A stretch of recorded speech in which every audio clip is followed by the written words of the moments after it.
तो फ्रेंड्स, कैसे हैं आप लोग? उम्मीद करता हूं अच्छे ही होंगे। आज का वीडियो बहुत ज़्यादा इंपॉर्टेंट है और कंक्रीट टेक्नोलॉजी से है। इंटरव्यू में यहाँ से बहुत ज़्यादा सवाल रहता है। अगर आप क्वालिटी कंट्रोल के इंटरव्यू में जा रहे हो तो खासकर यहाँ से बहुत ज़्यादा सवाल आपका रहेगा, तो वीडियो को पूरा एंड तक जरूर देखिएगा। आज के वीडियो में हम लोग एडमिक्सचर के बारे में बात करने वाले हैं। कंक्रीट में बहुत टाइप के अलग अलग एडमिक्सचर हम लोग डालते हैं, जैसे रिटार्डर हो गया, प्लास्टिसाइजर हो गया, सुपर प्लास्टिसाइजर हो गया, एयर एंट्रेनिंग एडमिक्सचर हो गया, जिसको शॉर्टकट में AEA भी हम लोग बोलते हैं। तो ये सब जो एडमिक्सचर है ये हम लोग कब यूज करते हैं कंक्रीट में, इन सब का फंक्शन क्या होता है, ये सब चीजें क्या होती हैं, इन सब का एग्जाम्पल क्या होता है। अगर आप इंटरव्यू में जा रहे हो और आप लोग से पूछ दिया जाए कि बताओ एक रिटार्डर का नाम, बताओ एक प्लास्टिसाइजर का नाम, बताओ एक सुपर प्लास्टिसाइजर का नाम, तो क्या जवाब दोगे? इन सब का आपको नॉलेज होना चाहिए, कभी भी पूछा जा सकता है आप लोग से। तो मैं डिटेल में सबके बारे में बताऊंगा कि किस चीज को कब यूज किया जाता है, किसका क्या एग्जाम्पल होता है, इन सब में क्या अंतर होता है, और साथ ही में मैं आप लोग को IS कोड में ले जाऊंगा और बताऊंगा कि इन सब का लिमिटेशन कितना होता है। अब आप एडमिक्सचर अपनी मर्जी से जितना मन चाहे यूज नहीं कर सकते हो। एक्चुअली में ये बहुत खराब चीज होती है एडमिक्सचर, अगर इसको आप ज्यादा यूज कर दोगे तो। लेकिन इसको अगर आप लिमिट में यूज करो तो ये वरदान भी आपके लिए साबित हो जाएगा, आपके कंक्रीट के लिए। हम लोग कंक्रीट में उसके अगेंस्ट जाकर एडमिक्सचर डाल के कंक्रीट को प्रॉपर्टी को चेंज करते हैं, तो ये तो सही नहीं है ना। अगर हम लोग कंक्रीट की प्रॉपर्टी को चेंज करने जा रहे हैं और कहीं एडमिक्सचर उसमें ज्यादा कम हो गया तो प्रॉब्लम क्या होगा ना, कंक्रीट अपना रंग दिखाना चालू कर देगा, वो पूरा कंक्रीट बर्बाद हो सकता है, वो पूरा पैसा आपका बर्बाद हो सकता है। तो इसलिए एडमिक्सचर का यूज बहुत सोच समझ के करना चाहिए। IS को जितना बोलता है उससे ज्यादा तो कभी गलती से भी नहीं करें। इसके लिए आप स्पेशली आप इंजीनियर जो है उससे आपको कंसल्ट करना चाहिए, उसके बाद ही आप कुछ कर सकते हो, ठीक है। तो वीडियो बहुत ज्यादा इंफॉर्मेटिव होने वाला है, एक सेकंड भी बिना पलक झपकाए इसको स्किप मत कीजिएगा, सारा वीडियो देखिएगा, ठीक है। मैं गारंटी लेता हूं आपको वीडियो बहुत ज्यादा पसंद आएगा, बहुत ज्यादा इंफॉर्मेटिव भी होगा, ठीक है। तो देर ना करते हुए चलिए आज का वीडियो शुरू करते हैं। मैं हूं सिविल इंजीनियर मुकेश शाह और मैं आपका तहे दिल से स्वागत करता हूं आपके अपने चैनल लर्निंग सिविल टेक्नोलॉजी में। चलिए आज का वीडियो शुरू करते हैं।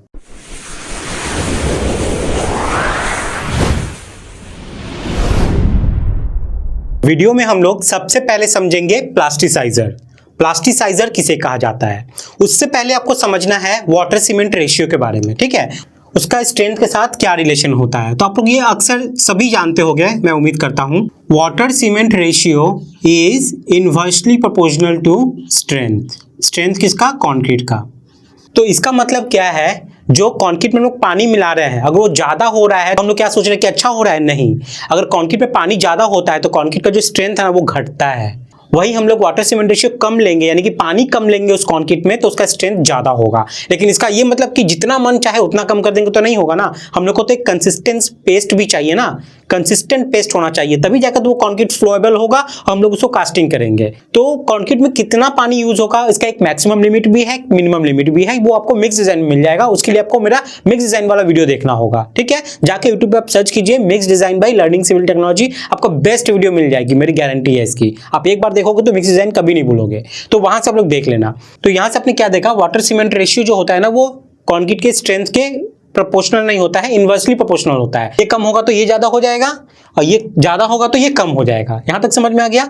अब ये चीज बताने का मेरा मेन मकसद क्या है, यहाँ पे देख लीजिए। जब आप कंक्रीट को बनाते हो और मान लीजिए उसमें पानी आपका ज्यादा हो गया तो एक डर रहता है ना कि कंक्रीट कहीं खराब ना हो जाए, ठीक है। तो पानी का जो क्वांटिटी है ना उसको कंट्रोल कौन करता है, तो ये करता है मेरा प्लास्टिसाइजर। समझ में आ गया? देखिए मैं आपको समझाता हूं क्या बताना चाहता हूं। मान लीजिए यहाँ पे एक कंक्रीट है, ठीक है, कंक्रीट आप मिक्स डिजाइन किए। कंक्रीट आप मिक्स डिजाइन करने के बाद देख रहे हो कि इसमें जो पानी है ना वो मेरा 150 लीटर लगने वाला है, 150 लीटर लगने वाला है। लेकिन ज्यादा पानी डालेंगे तो हो सकता है इसके स्ट्रेंथ को लेकर हम लोग खेल रहे हैं। हम लोग सोच रहे हैं नहीं, इस मिक्स डिजाइन को खड़ा करेंगे 120 लीटर पानी में ही।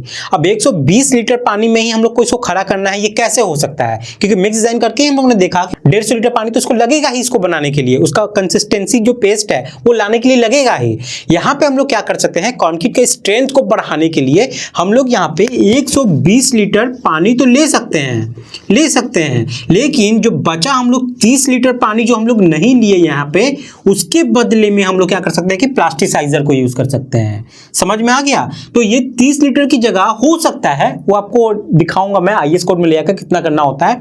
तो ये 30 लीटर की जगह हो सकता है हम लोग को वहां पे सिर्फ 10 ml यूज करना पड़ रहा है प्लास्टिसाइजर। तो सोचो 10 ml प्लास्टिसाइजर डालने से ही वो 30 लीटर पानी के बराबर हो जा रहा है। तो कितना ज्यादा फायदा है। कंक्रीट में वो स्ट्रेंथ भी आ गई, मजबूती भी आ गई, और वो प्लास्टिसाइजर से हम लोग को कितना ज्यादा फायदा हो गया। ये सब हम लोग कब करते हैं, जब हाई ग्रेड का कंक्रीट हम लोग बनाते हैं ना, तब हम लोग को प्लास्टिसाइजर में मिलाकर पानी को कंट्रोल करना पड़ता है, उसके स्ट्रेंथ को बढ़ाना पड़ता है, ग्रेड ऑफ कंक्रीट को हाई में ले आना पड़ता है। समझ में आ गया? ये सब चीज किया जाता है उस वक्त। तो प्लास्टिसाइजर से हम लोग क्या समझे, ये पानी को कंट्रोल करता है। कंक्रीट में अगर हम लोग को 150 किलो पानी था, 100 केजी ही क्लाइंट का रिक्वायरमेंट है कि 100 केजी हम लोग यहाँ पे पानी डालेंगे, बाकी 50 किलो के लिए वो क्या करोगे, हम लोग प्लास्टिसाइजर मिलाएंगे। तो अब आप लोग से यहाँ पे इंटरव्यू में पूछा जा सकता है कि चलो हाँ, मैं आपके आंसर से सेटिस्फाई हो गया, प्लास्टिसाइजर हम लोग पानी के क्वांटिटी को कंट्रोल करने के लिए हम लोग यूज करते हैं। तो चलिए एक एग्जांपल भी लेके बता दीजिए हम लोग को। तो इसका एग्जांपल होता है कैल्शियम लिग्नोसल्फेट। समझ में आ गया? कैल्शियम लिग्नोसल्फेट। एक इंपॉर्टेंट चीज मैं आप लोग को बता दूं, जो ये एडमिक्सचर होती है ना, ये जनरली दो तरीके की होती है। एक होता है मिनरल एडमिक्सचर और एक होता है हमारा केमिकल एडमिक्सचर। ये देखिए जो आप प्लास्टिसाइजर यहाँ पे देख रहे हो, प्लास्टिसाइजर हो गया या मेरा रिटार्डर हो गया या सुपर प्लास्टिसाइजर हो गया, एयर एंट्रेनिंग एजेंट हो गई, ये सब जितने भी चीज है ना, ये सब आपका किस में आता है, केमिकल एडमिक्सचर में। समझ में आ गया? मैं यहाँ पे लिख देता हूं, जो एडमिक्सचर होती है, आप लोग टेंशन मत लो, मैं स्क्रीनशॉट लेने का मौका दे दूंगा आप लोग को। जो एडमिक्सचर होती है ना, ये जनरली दो टाइप का होता है। एक होता है मेरा केमिकल, एक होता है मेरा मिनरल। ठीक है? केमिकल में मेरा ये सारा आता है, जैसे प्लास्टिसाइजर हो गया, सुपर प्लास्टिसाइजर हो गया, उसके बाद आपका रिटार्डर हो गया। ठीक है? ये सब चीजें जो है वो केमिकल एडमिक्सचर के अंडर में आती है। अब मिनरल एडमिक्सचर के अंदर में क्या आती है, ये सब इंटरव्यू में पूछा जा सकता है आपसे। मिनरल एडमिक्सचर के अंदर में आता है आपका फ्लाई ऐश। जो फ्लाई ऐश आप लोग सीमेंट में मिलाते हो ना, वो फ्लाई ऐश आपका मिनरल एडमिक्सचर है, वो एक टाइप का एडमिक्सचर ही है। फ्लाई ऐश है, उसके बाद राइस हस्क है। ठीक है? Rice husk. राइस हस्क किसको बोलते हैं, जो आप लोग धान देखते हो ना, गांव में धान छिपाता है, तो धान के ऊपर जो पतला सा जो छिलका लगा रहता है ना, वही राइस हस्क है। समझ में आ गया? वही राइस हस्क है। तो वो भी एक टाइप का मिनरल एडमिक्सचर है, इसको भी कंक्रीट में मिलाया जाता है। समझ में आ गया? तो ये सब चीजें हैं, मिनरल एडमिक्सचर, ये केमिकल एडमिक्सचर। तो ये पूरा हो गया हमारा प्लास्टिसाइजर का। अब हम लोग यहाँ पर रिटार्डर को देखेंगे कि रिटार्डर क्या होता है, उसका यूज कहाँ पे है, उसका एग्जाम्पल क्या है, सब चीज। इसका पहले स्क्रीनशॉट आप लोग ले लीजिए। तो चलिए अब रिटार्डर को देख लेते हैं। रिटार्डर को हम लोग ऐसे समझेंगे, मान लीजिए आपके साइट पे आज कास्टिंग होने वाली है, आपने बैचिंग प्लांट में ऑर्डर दे दिया कि इतना माल भेज दो, वो भेज दिया, आपके साइट पे आ भी गया। समझ में आ गया? आपके साइट पे कंक्रीट आ गई, लेकिन किसी कारणवश क्या हो गया कि आप कास्टिंग कर ही नहीं सकते हो। आपका कास्टिंग जो है ना, वो 2-3 घंटे डिले हो जाएगा, किसी कारणवश मान लीजिए कि डिले हो जाएगा। या ऐसा भी कंडीशन हो सकता है कि आपने जहां से कंक्रीट को ऑर्डर किया है, वहां से आपके साइट पे आने में उसको 2 से ढाई घंटा लग जाएगा। तो इस बीच में कंक्रीट क्या है, वो तो जमना चालू हो जाएगा, उसका जो प्लास्टिसिटी स्टेट है ना, वो खत्म होना चालू हो जाएगा। और जब तक प्लास्टिसिटी स्टेट में है, तब तक ही कंक्रीट आप यूज कर सकते हो, क्योंकि हम लोग जानते हैं कि जो कंक्रीट है उसका इनिशियल सेटिंग टाइम कितना होता है, 30 मिनट। फाइनल सेटिंग टाइम वो तो छोड़ दीजिए, final setting time, initial setting time जो है ना वो 30 मिनट होती है। तो उस टाइम तक आपका कंक्रीट है ना जो प्लेस हो जाना चाहिए। समझ में आ गया? प्लेस हो जाना चाहिए। तो ये तो पॉसिबल है ही नहीं कि आधे घंटे में आपके साइट पे कंक्रीट पहुंच जाए, आप प्लेस भी कर दो। पॉसिबल है? कभी पॉसिबल नहीं है। तो क्या होता है, तो जो बैचिंग प्लांट वाले हैं ना, वो क्या करते हैं, कंक्रीट में वो मिला देते हैं आपका रिटार्डर। रिटार्डर क्या कर देता है, आपके कंक्रीट का जो सेटिंग टाइम है उसको वो बढ़ा देता है। समझ में आ गया? सेटिंग टाइम को वो क्या करता है, इंक्रीज कर देता है। मतलब मान लीजिए वो जमना चालू होने वाला था आधे घंटे बाद, 1 घंटे बाद, लेकिन ये जब डाल देंगे हम लोग उसमें रिटार्डर, तो वो जमना चालू होगा 2.5 घंटे बाद, 3 घंटे बाद। लेकिन ऐसा नहीं है कि मनमौजी हम लोग उसको चाहेंगे 24 घंटे बाद जमवा दे, तो वो पॉसिबल नहीं है। इसका एक लिमिटेशन है, एज पर IAS कोड हम लोग उसको लेकर बात करेंगे। पहले इसको समझते हैं पहले। अब देखिए, जब हम लोग कंक्रीट में हम लोग जब रिटार्डर डालते हैं तो करता क्या है, उसी कहानी को समझिए, पीछे का क्या इसमें मैकेनिज्म है। ये कंक्रीट है, कंक्रीट के अंदर में क्या है कि सीमेंट का पार्टिकल्स है, ये सीमेंट का पार्टिकल्स है। जैसे ही आप क्या करते हो, उस कंक्रीट में रिटार्डर को डाल देते हो, सीमेंट का जो पार्टिकल्स है ना, उसके बाहर में वो एक कवच तैयार कर देता है, एक लेयर तैयार कर देता है, एक कवच तैयार कर देता है, ऐसे ही समझो। और वो कवच क्या करता है ना, उस सीमेंट के पार्टिकल्स को वाटर के साथ रिएक्ट करने नहीं देता है। अब जब वाटर के साथ सीमेंट पार्टिकल्स रिएक्ट ही नहीं करेगा तो वहां पे हाइड्रेशन नहीं होगा, और जब हाइड्रेशन नहीं होगा तो वो जो सीमेंट है ना वो जमेगा ही नहीं, तो सीमेंट नहीं जमेगा तो कंक्रीट नहीं जमेगा।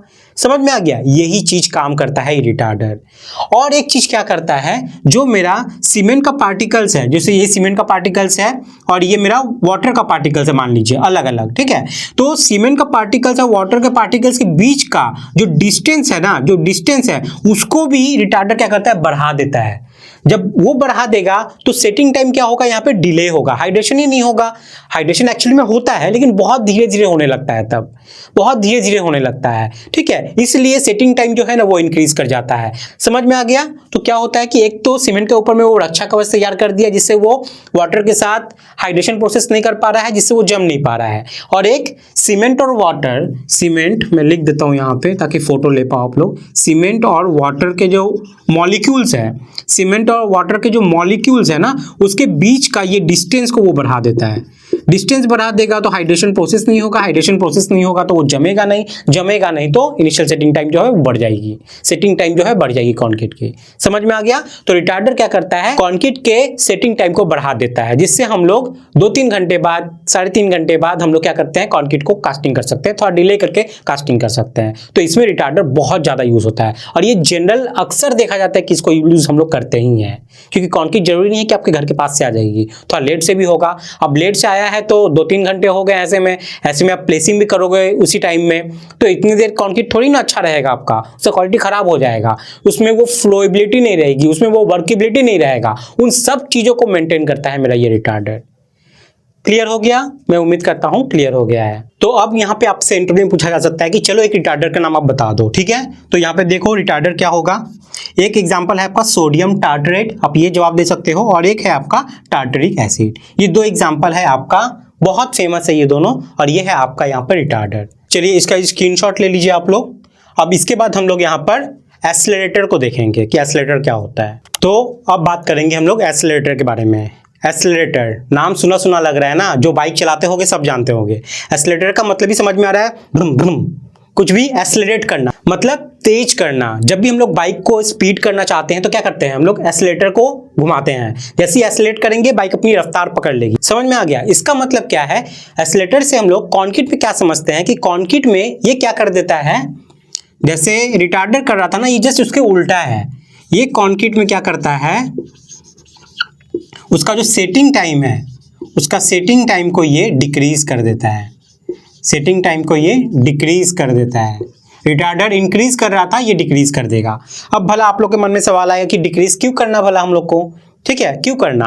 तो देख लो, कभी अंडर वाटर कहीं काम चल रहा है जहां पे हम लोग कुछ कंक्रीट को जल्दी से जमाना है, ठीक है, उस वक्त हमारा जो ये है एक्सेलरेटर ये बहुत काम आता है। या कोई डैम वैम का काम हो गया, वहां पे हम लोग को जल्दी से वहां पे स्ट्रेंथ जो है वो ज़्यादा जल्दी चाहिए, तो वहां पे भी हम लोग एक्सेलरेटर को यूज़ करते हैं, ठीक है। एक्सेलरेटर सिर्फ सेटिंग टाइम को डिक्रीज ही नहीं करता है, जो कंक्रीट का मेरा स्ट्रेंथ होता है ना, जो कंक्रीट का स्ट्रेंथ होता है उसको भी ये अचीव करने में मदद करता है, ठीक है, उसको भी ये अचीव करने में मदद करता है जल्दी से। कंक्रीट का स्ट्रेंथ जल्दी जल्दी अचीव होगा तभी ना जाके वो सेट हो जाएगा और कम समय में ही ज़्यादा स्ट्रेंथ अपना पा लेगा वो। तो इस वजह से भी हम लोग एक्सेलरेटर को यूज़ करते हैं। समझ में आ गया? अब आप लोग से पूछा जा सकता है इसके एग्जाम्पल के बारे में, तो एग्जाम्पल देख लीजिए। तो अब यहाँ पे आपसे इंटरव्यूअर एक सवाल पूछ सकता है कि चलो कुछ एक्सेलरेटर के नाम बताओ। तो देख लीजिए यहाँ पे कुछ एक्सेलरेटर का नाम बता दे रहा हूँ, ये आपको इंटरव्यू में जाकर बताना है। कैल्शियम क्लोराइड, फ्लूओसिलिकेट या ट्राई इथेनोलमाइन। तो ये एग्जाम्पल है आपका एक्सेलरेटर का। अब हम लोग लास्ट एक टॉपिक बचा हुआ है वो कवर करेंगे, उसके बाद हम लोग आईएस कोड में जाएंगे और सबके लिमिटेशन को देखेंगे। चलिए इसका स्क्रीनशॉट ले लीजिए आप लोग। लास्ट टाइम पे हम लोग बात करेंगे एयर एंड ट्रेनिंग एडमिक्सचर के बारे में, ठीक है, जिसको हम लोग शॉर्ट फॉर्म में AEA भी बोलते हैं। तो देख लो इसका रोल क्या होता है। इसका मेन रोल होता है आपके कंक्रीट के अंदर में बबल्स बना देने का। जैसे ये आपका कंक्रीट है, कंक्रीट में क्या करेगा, ये बबल्स बना फॉर्म कर देता है।